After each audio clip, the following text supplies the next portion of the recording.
1998 में लिखी गई पुस्तक organising from the inside out एक बेहतरीन पुस्तक है जो हमें बताती है कि हम अपनी जिंदगी को व्यक्तिगत और सत्पोषणीय तरीके से कैसे व्यवस्थित कर सकते हैं। आपके दफ्तर से लेकर घर से लेकर सूटकेस तक इस पुस्तक के पाठ चरणबद्ध रूप से बताते हैं कि कैसे आप अपने पूरे जीवन को व्यवस्थित कर सकते हैं। यह किताब किन लोगों के लिए है?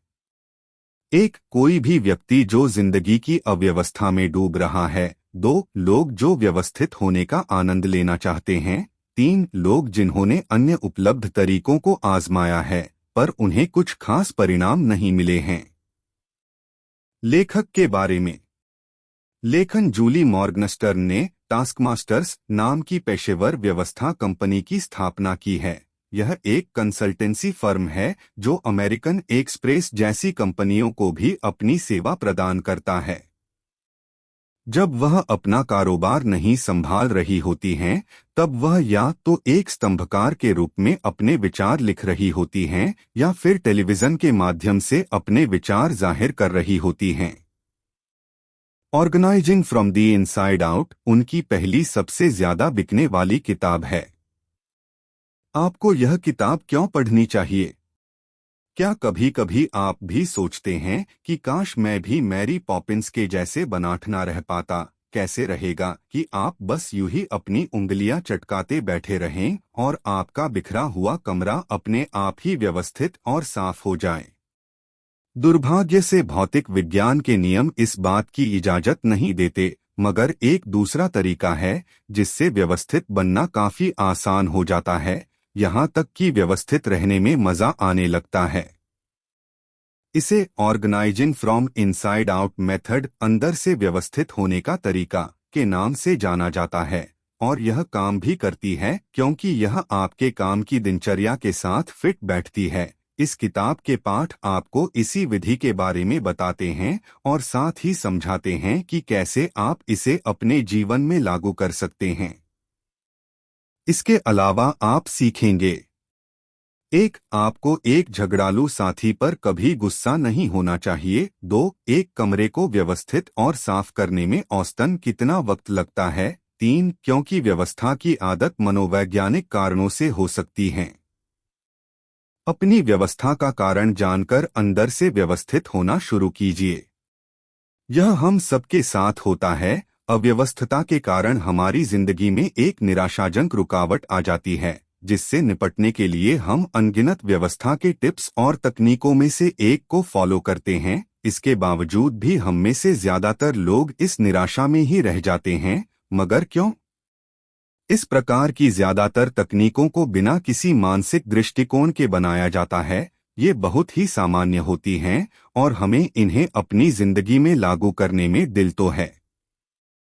इस दिक्कत से बचने और व्यवस्थित होने का एक उपाय अंदर से व्यवस्थित होना है, एक तकनीक जो आपके और आपकी जरूरतों दोनों के लिए विशिष्ट है। पर इससे पहले कि आप अपनी जिंदगी को आंतरिक रूप व्यवस्थित करने का प्रयास करना आरंभ करें, आपको पता लगाना होगा कि आपकी जिंदगी उन्हीं व्यवस्था क्यों है। आप किसी चीज को तब तक नहीं जोड़ सकते जब तक कि आपको पता न हो कि वह चीज कैसे टूटी है, और इन आम व्यवस्था के परेशानी क्षेत्रों का ध्यान से निरीक्षण करके आप वह पता लगा सकते हैं कि आप अपनी व्यवस्था को कहां से सुधार सकते हैं। सर्वप्रथम अक्सर का छोटी छोटी कमियों होती है जो आपके व्यवस्था के सिस्टम को इसकी पूरी शक्ति का उपयोग करने से रोकती है, जैसे कुछ काम जिनके लिए आपके पास कोई ढंग का लक्ष्य नहीं होता।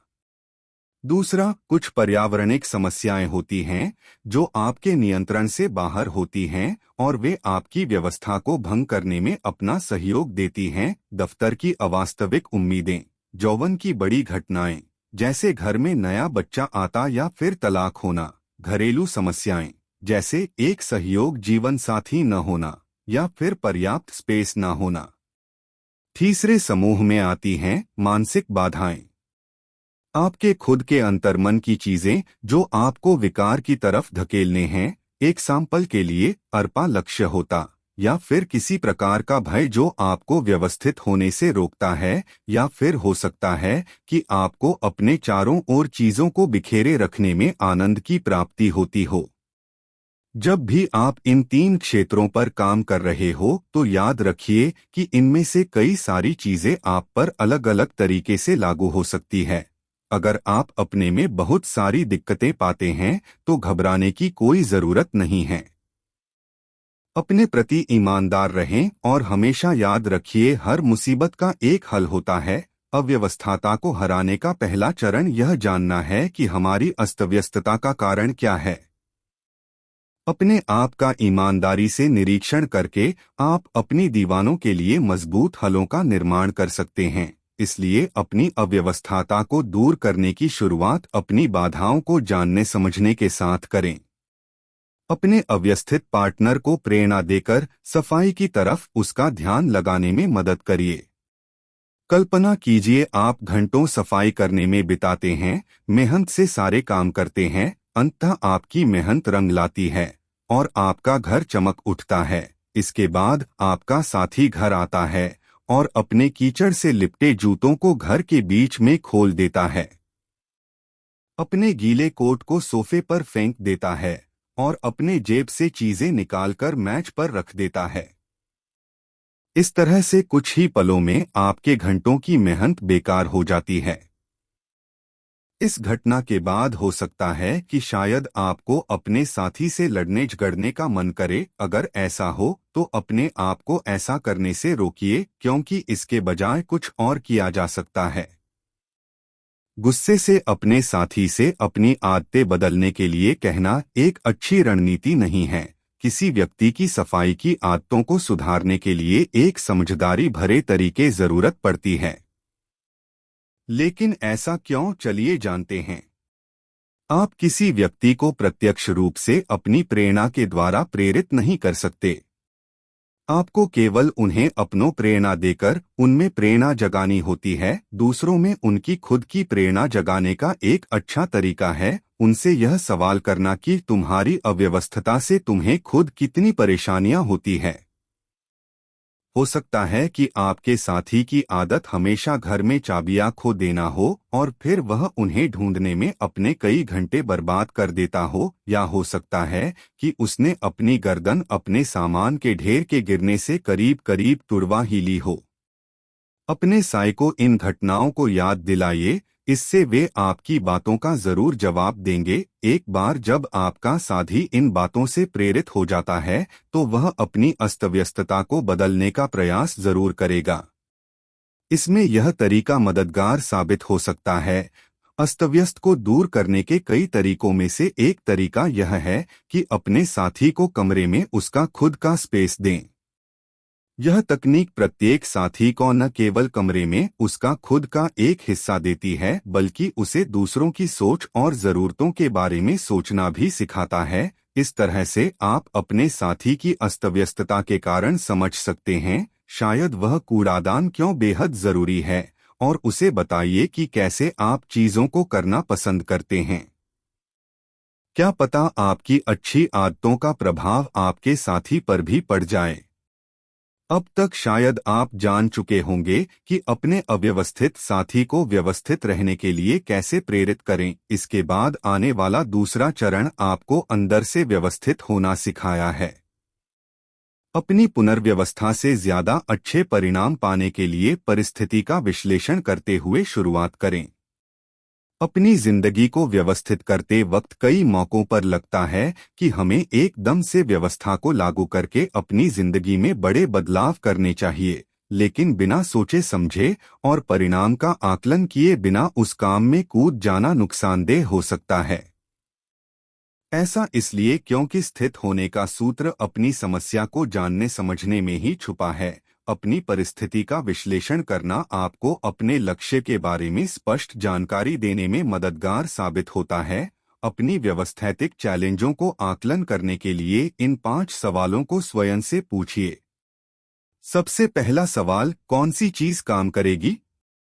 यह सवाल यह सोचने के लिए है कि आप सब कुछ गलत तो नहीं कर रहे हैं, इसलिए 1 मिनट का समय सोचने में लीजिए कि सब सही तो चल रहा है ना। यह आपको न सिर्फ अपनी अच्छी आदतों को छोड़ने से रोकेगा, बल्कि साथ ही साथ आपको उन चीजों को अपनी जिंदगी में अपनाने में मदद करेगा जो काम कर रही हैं। अगला सवाल है, कौन सी चीज काम नहीं कर रही है? आपके सिस्टम में क्या गड़बड़ी है, यह जानने के लिए आप अपनी रोजमर्रा की जिंदगी की कमियों को सूचीबद्ध कर सकते हैं और यह भी लिख सकते हैं कि कैसे वे आपके जीवन को धीमा बनाते हैं। इस सूची को किसी ऐसे स्थान पर लटकाएं जहां पर आपकी रोज इस पर नजर पड़े। अब तक आप जान चुके हैं कि कैसे आप खुद को सुधार सकते हैं। अपने आप से सवाल कीजिए कि कौन कौन सी आपके लिए मायने रखती हैं। ये चीजें कुछ भी हो सकती हैं, जैसे कि मान लीजिए कि संगीत आपको किसी कठिन दिन के अंत में विराम देने में सहायक साबित होता है, तो आपकी जरूरी चीजों की सूची में गानों की सीडीसी प्राथमिकता हो सकती है। जब आपको पता चल जाए कि आपको कौन कौन सी चीजों को रखना है, तब आपको लिखना है कि आप व्यवस्थित क्यों होना चाहते हैं। व्यवस्थित होना एक कठिन काम है और अपनी प्रेरणा का पता लगाना इस काम को आपके लिए आसान बनाने में मददगार सिद्ध होगा। अतंत अपने आप से पूछिए कि जो परेशानियां आपको उठानी पड़ रही है, वे क्यों बन रही है।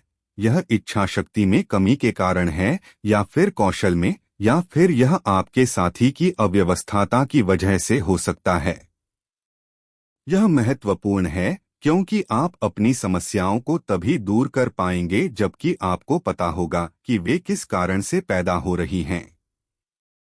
समस्या का विश्लेषण करने में समय लगता है और इस काम को छोड़ने और सीधे आगे बढ़ जाने की चाहत भी काफी ज्यादा होती है, लेकिन व्यवस्थित बनने में लिया हुआ वक्त आपको व्यवस्था स्थापित हो जाने के बाद आपका 10 गुना ज्यादा समय बचाएगा। हमेशा याद रखना, एक ईमानदार विशेषण के बिना असल में व्यवस्थित बनना संभव नहीं है। व्यवस्थित होने से पहले रणनीति बनाइए।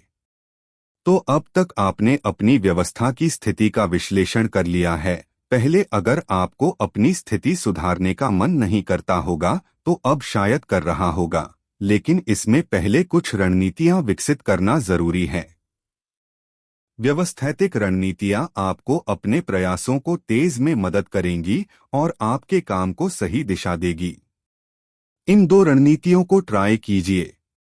पहली रणनीति को व्यवस्थित होने की किंडरगार्टन मॉडल ऑफ ऑर्गेनाइजेशन, व्यवस्था का बाल विद्यालय नमूना राजनीति कहा जाता है। इस रणनीति में सब चीजों को अलग अलग क्रियाकलापों के क्षेत्रों में विभाजित किया जाता है। इसमें कौन चरण होते हैं? तो सबसे पहले आप अपने क्रियाकलाप के क्षेत्र बांटिए, जैसे कि जगह जहां पर आप काम करते हैं या फिर टेलीविजन देखते हैं। इसके बाद अपनी जगह का नक्शा खींचिए। नक्शा खींचते वक्त अपनी स्वाभाविक आदतों और पसंद नापसंदों के साथ ही साथ अपनी क्रियाकलापों के साथ रिश्तों को ध्यान में रखिए। एग्जाम्पल के लिए, अगर आप अक्सर अपने दोस्तों के साथ मिलकर टेलीविजन देखते हैं, तो सुनिश्चित करें वहां पर बैठने की उचित व्यवस्था उपलब्ध हो। अपने नक्शे के आधार पर अपने फर्नीचर को व्यवस्थित कीजिए और देखिए कि कैसे आपके द्वारा किए गए बदलाव आपके सामने मौजूद सारी अव्यवस्था को चुटकी में दूर कर देते हैं। इस विस्तृत अनुप्रयोग का प्रयोग पूरे घर से लेकर छोटे से दराज तक किसी भी चीज का नक्शा खींचकर कीजिए और व्यवस्था का लाभ उठाएं। दूसरी रणनीति व्यवस्थित होने में लगने वाले समय को ईमानदारी से आकलित करने की है। व्यवस्था बनाने के लिए रणनीति बहुत जरूरी है, क्योंकि ज्यादातर लोग व्यवस्थित होने में लगने वाले समय को लेकर निश्चित नहीं होता। अवास्तविक उम्मीदें आपने इरादों पर पानी फेर सकते हैं। जब आप व्यवस्थित होने के काम को कुछ बहुत बड़ा काम समझ लेते हैं, तो आप शुरुआत करने से डरने लगते हैं, और जब आप ही बहुत ही छोटा काम समझ लेते हैं, तो आपकी इसमें से रूबी गायब हो जाती है, क्योंकि इससे आप चमत्कारिक रूप से कामयाब नहीं हो पाएंगे। इन गलत उम्मीदों से प्रत्येक चरण की शानदार योजना का निर्माण करके बचा जा सकता है। मसलन, एक कमरे को व्यवस्थित करने में 1 से 1.5 दिन का वक्त लगता है। माना कि आपने लगने वाले वक्त का आकलन कर लिया है और अब आप आगे की योजना बनाना चाहते हैं, तो यह सोचिए। अमेरिका की प्रसिद्ध पत्रिका द वॉल स्ट्रीट जर्नल के मुताबिक एक अमेरिकी कामकाजी व्यक्ति साल के औसतन 6 हफ्ते सिर्फ अव्यवस्थित मेजों और कागजातों को ढूंढने में ही खर्च कर देता है। थोड़ा गणित करें तो यह प्रतिदिन का 1 घंटा निकलता है। अब क्योंकि आपके पास योजना बनाने के लिए रणनीतियां मौजूद है, तो अब तक आप आसानी से इसमें लगने वाले वक्त की गणना कर सकते हैं और इसके बाद आप आसानी से इसे अपनी रोजमर्रा की जिंदगी पर लागू कर सकते हैं। अपनी व्यवस्था को संभालकर व्यवस्थित बनिए। तो अब तक आपने अपनी स्थिति का विश्लेषण कर लिया है और उसके लिए एक योजना तैयार कर ली है। अब आता है सबसे शानदार कार्य व्यवस्थित होने का। स्पेस नामक शब्द आपको व्यवस्थित रखने में सहयोग कर सकता है। कैसे, चलिए जानते हैं। एस चीजों के प्रकार सोर्ट को दर्शाता है। खुद को व्यवस्थित करने की शुरुआत यह पूछकर कीजिए कि क्या मैं इस चीज को इस्तेमाल करता हूं या यह चीज कौन सी श्रेणी से संबंधित है। अव्यवस्थित चीजों की भली भांति जांच पड़ताल करें। कौन सी चीज जरूरी है, इसका पता लगाइए और एक जैसी चीजों को एक ही समूह में रखिए। पी बेकार के सामान से छुटकारे पर्ज को दर्शाता है। इसका अर्थ यह निर्णय करना है कि कौन सी चीज को छोड़ना है और अगर छोड़ना है तो कैसे छोड़ना है। याद रखिए, हर गैरजरूरी चीज कूड़ा नहीं होती। आप कुछ चीजों को फेंक सकते हैं, कुछ को बेच सकते हैं और कुछ को चाहे तो भविष्य के लिए संभाल कर भी रख सकते हैं। चीजों को नाम लिखे हुए डिब्बों में रखने से यह काम और भी आसान हो जाता है। अपने बेकार के सामान से छुटकारा पाना आसान नहीं होता। स्वयं को प्रेरित करने के लिए आप उन फायदों के बारे में सोच सकते हैं जो व्यवस्थित होने के बाद आपको मिलने वाले हैं। जगह, समय, पैसा और संतुष्टि। एक सैंपल के लिए, नई किताबें रखने की जगह के बारे में सोचिए जो आपको मिलने वाली है जब आप अपनी पुरानी किताबों को वहां से हटा देते हैं। जगह देने असाइन अ होम को दर्शाता है। एक जैसी चीजों को समूहों में बांटकर उनके लिए स्थान की व्यवस्था कीजिए। यहाँ ध्यान रखें कि आप कौन सी चीजों को सबसे ज्यादा इस्तेमाल करते हैं। एक सैंपल के लिए, अपनी सीडी के सेट को स्टीरियो के साथ रखिए और ज्यादा पढ़ी जाने वाली किताबों को उन किताबों के ऊपर रखिए जिन्हें आप कम ही पढ़ते हैं और उन चीजों को जिन्हें आप साल 2 साल में एक बार निकालते हैं को घर के सबसे निचले कमरों, बेसमेंट या फिर रैक में रखना बेहतर रहेगा। सी डिब्बाबंदी कॉन्टेनराइजिंग को दर्शाता है। डिब्बे, पेटियां या फिर कहें कंटेनर बहुत ही शानदार चीजें होती हैं। ये आपकी वर्गीकृत की हुई चीजों को अलग अलग और समूहित रखती है। डिब्बों पर तरह तरह के रंग करके आप इस काम को मजेदार बना सकते हैं। सबसे आखिरी और जरूरी शब्द का मतलब है बराबर करना, इक्वलाइज। एक बार जब आप अपनी व्यवस्था की योजना की शुरुआत कर देते हैं तो किसी भी सूरत में गिरने न दें। अपनी व्यवस्था का निरीक्षण कीजिए और आवश्यक बदलाव कीजिए। इसके बाद समय समय पर अपनी व्यवस्था की सफलता का निरीक्षण करने के लिए समय निकालिए।